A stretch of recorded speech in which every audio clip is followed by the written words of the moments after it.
தமிழகத்திற்கு பிழைப்பு தேடி வந்த பீகார் தொழிலாளர்கள் அதே மாநிலத்தைச் சேர்ந்தவர்களை கொலை செய்யும் சம்பவத்தால் சென்னையில் பரபரப்பு ஏற்பட்டுள்ளது.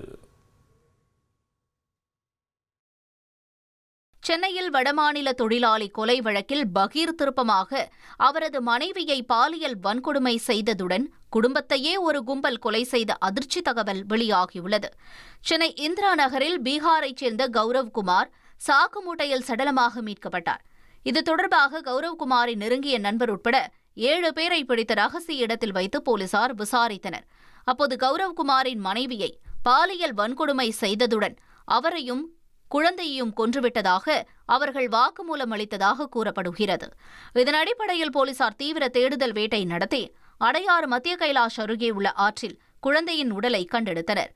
தொடர்ந்து கௌரவ்குமாரின் மனைவியின் சடலத்தை போலீசார் தேடி வருகின்றனர். இந்த வழக்கில் 3 கைது செய்த நிலையில் மொத்தமாக 9 பேரிடம் விசாரணை நடைபெற்று வருகிறது. மீனவர்கள் கிராமத்தில் ஏற்பட்ட மோதலால பல பேர் மருத்துவமனையில் அனுமதிக்கப்பட்டிருக்காங்க. என்ன நடந்தது, எங்க நடந்ததுன்னு பார்க்கலாம்.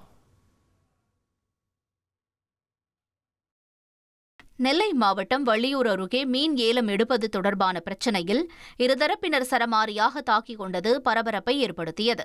வள்ளியூர் அருகே உள்ள குமார புதுக்குடியிருப்பு பகுதியைச் சேர்ந்தவர் வைத்தியலிங்கம். இவர் பண்டாரகுளத்தில் மீன் பிடிப்பதற்காக ஏலம் எடுத்துள்ளார். இதற்கு ரவி என்பவர் எதிர்ப்பு தெரிவித்ததால் இருதரப்பினரும் தெருவில் வைத்து ஒருவரை ஒருவர் சரமாரியாக தாக்கிக் கொண்டனர்.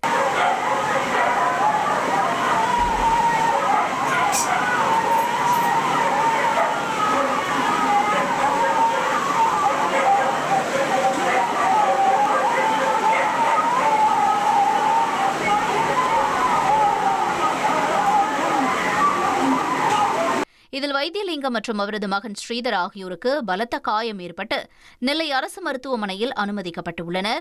இதுகுறித்து சிசிடிவி காட்சிகளின் அடிப்படையில் 4 பெண்கள் உட்பட 10 பேர் மீது போலீசார் வழக்கு பதிவு செய்து விசாரணை மேற்கொண்டு வருகின்றனர்.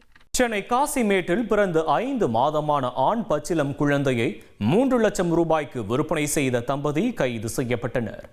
சென்னை காசிமேட்டில் குழந்தைகளை விற்பனை செய்யும் இடைத்தரகர்கள் நடமாட்டம் இருப்பதாக வந்த புகாரின் அடிப்படையில் போலீசார் புலனாய்வு விசாரணையை துரிதப்படுத்தினர்.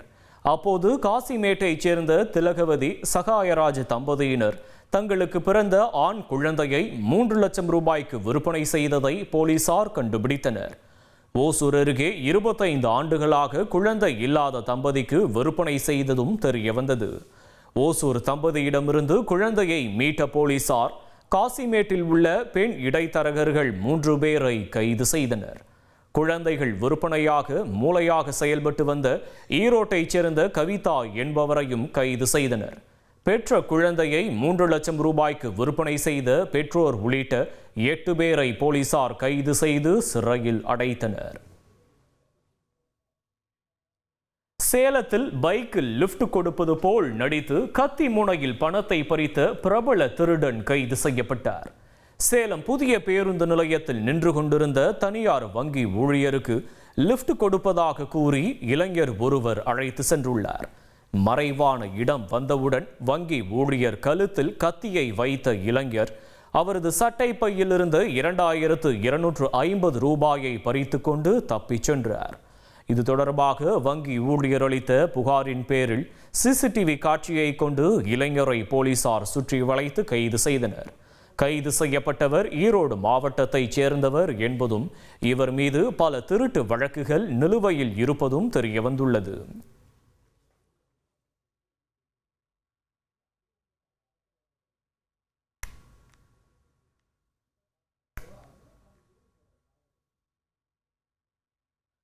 பைக்ல போகும்போது துப்பட்டா பத்திரம்னு பலமுறை எச்சரித்தாலும் இது போன்ற சம்பவம் நடக்குது. திருவள்ளூர் மாவட்டம் ஊத்துக்கோட்டை அருகே பைக் சக்கரத்தில் துப்பட்டா சிக்கி கீழே விழுந்த மனைவி கணவர் கண்முன்னே லாரி ஏறி சம்பவ இடத்திலேயே பரிதாபமாக உயிரிழந்தார். பொன்னேரியைச் சேர்ந்த ராமராஜ் வித்யா தம்பதி உறவினரின் திருமண நிகழ்ச்சிக்காக ஊத்துக்கோட்டை வழியாக பைக்கில் திருப்பதிக்கு சென்றபோது சுருட்டப்பள்ளி ஆந்திர சோதனைச்சாவடி அருகே இந்த கோர விபத்து நிகழ்ந்துள்ளது. உடலை கைப்பற்றிய போலீசார் விபத்து குறித்து விசாரணை நடத்தி வருகின்றனர். பாடி பில்டர் நண்பனை கார் ஏற்றி கொலை செய்துவிட்டு விபத்து நாடகமாடி இருக்கிறார் இங்கொரு ஐடி ஊழியர். கிரிக்கெட் போட்டியில் நடந்த தகராறு, கொலையில் முடிந்த பின்னணி என்ன?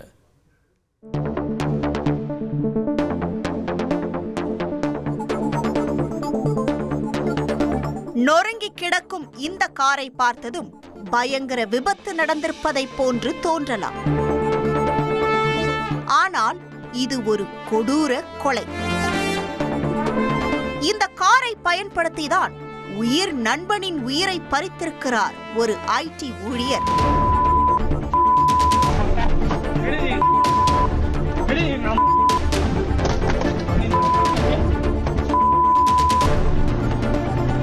வெள்ளை நிற காரின் மீது சிதறி கிடக்கும் இரத்த கரைகளே அந்த கொடூரத்திற்கு சான்று. என்ன நடந்தது என்று தெரிந்து கொள்ள செய்தியாளர் பாரதி ராஜாவுடன் களத்தில் இறங்கினோம். பெங்களூரு கேஆர்புரம் பகுதியைச் சேர்ந்தவர் ரோஷன் ஹெக்டே.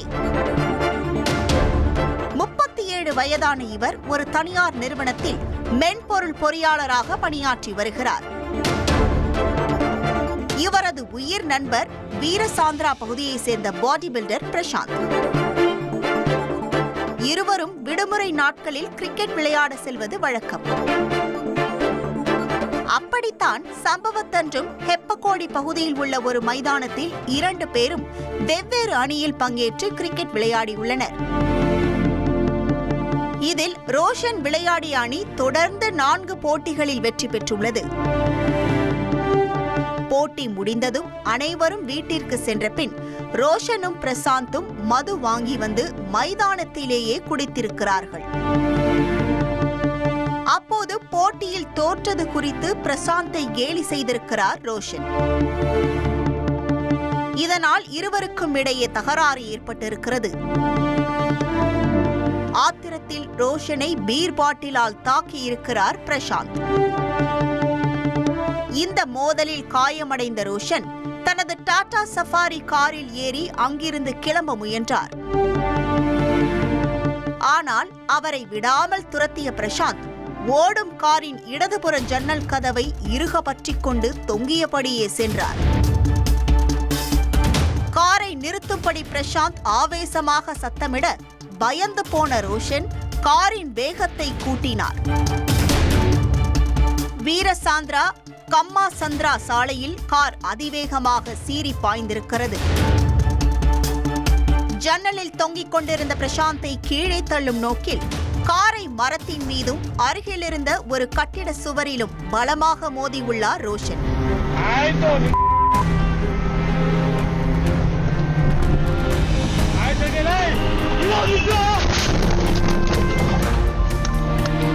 இதில் பலத்த காயமடைந்த பிரசாந்த் உடல் நசுங்கி இரத்த வெள்ளத்தில் சம்பவ இடத்திலேயே பரிதாபமாக உயிரிழந்தார். இதனை கண்ட அப்பகுதி மக்கள் போலீசாருக்கு தகவல் தெரிவித்துள்ளனர். தகவல் அறிந்து வந்த ஹெப்பகோடி போலீசார் முதலில் இதனை சாலை விபத்து என்றே கருதினர். ஆனால் ரோஷனின் காரில் பொருத்தப்பட்டிருந்த டேஷ் கேமராவை ஆய்வு செய்தபோது பிரசாந்த் ஜன்னலில் தொங்கி வருவதும் ரோஷன் திட்டமிட்டே காரை சுவற்றில் மோதி பிரசாந்தை நிலைகுலைய செய்வதும் தெளிவாக பதிவாகியிருந்தது. அந்த வீடியோ ஆதாரத்தின் அடிப்படையில் போலீசார் விபத்து வழக்கை கொலை வழக்காக மாற்றினர். பின்னர் விபத்து ஏற்படுத்திவிட்டு தலைமறைவாக இருந்த மென்பொருள் பொறியாளர் ரோஷன் ஹெக்டேவை போலீசார் கைது செய்தனர். தற்போது அவரும் மருத்துவமனையில் சிகிச்சை பெற்று வருகிறார். கிரிக்கெட் போட்டியால் ஏற்பட்ட சிறிய தகராறு கொலையில் முடிந்த சம்பவம் பெங்களூருவில் பெரும் பரபரப்பை ஏற்படுத்தியுள்ளது. ஆக்ரோஷமாக சீறி வந்த காலை முட்டியதில் நடந்த அசம்பாவிதம் என்ன தெரியுமா?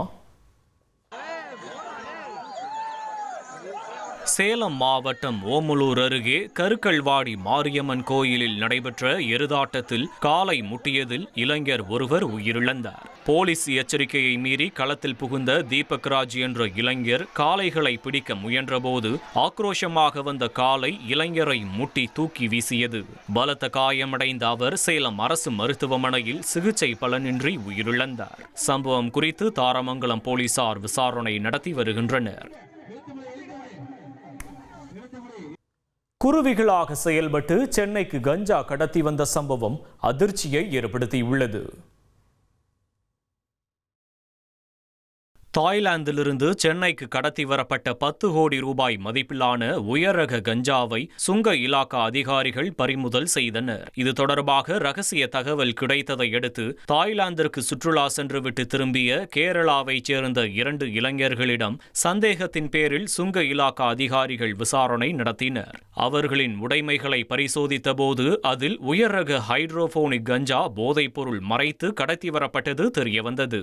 கைப்பற்றப்பட்ட 10 கிலோ 700 கிராம் உயர்ரக கஞ்சாவின் சர்வதேச மதிப்பு 10 கோடி ரூபாயாக இருக்கும் என்று கூறப்படுகிறது. சர்வதேச கடத்தல் கும்பலின் குருவிகளாக செயல்பட்ட இவர்கள் போதைப் பொருட்களை சென்னையில் யாரிடம் கொடுப்பதற்கு எடுத்து வந்தார்கள் என்பது குறித்து அதிகாரிகள் விசாரணை நடத்தி வருகின்றனர்.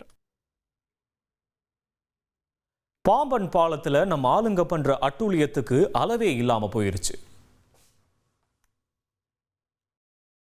ராமேஸ்வரம் தீவை இணைக்கும் பாம்பன் புதிய ரயில் பாலத்தில் சுற்றுலா பயணி ஒருவர் உயிருக்கு ஆபத்தான முறையில் ரயிலின் படிக்கட்டில் தொங்கியபடி பயணம் செய்த வீடியோ வைரலாகி வருகிறது. தமிழகத்திற்கு பஞ்சம் பிழைப்பதற்காக பீகாரிலிருந்து வந்த ஒரு குடும்பத்தையே கருவறுத்திருக்கிறது ஒரு படுபயங்கர கும்பல். சிங்கார சென்னையை கொலை நடுங்க வைத்த சம்பவத்தின் பின்னணி என்ன?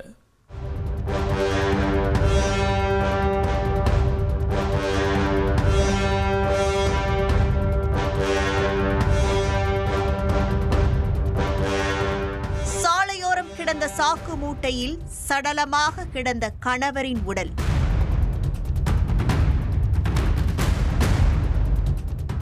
கூவம் ஆற்றங்கரையோரம் கரை ஒதுங்கிய 2 வயது குழந்தையின் பிணம்.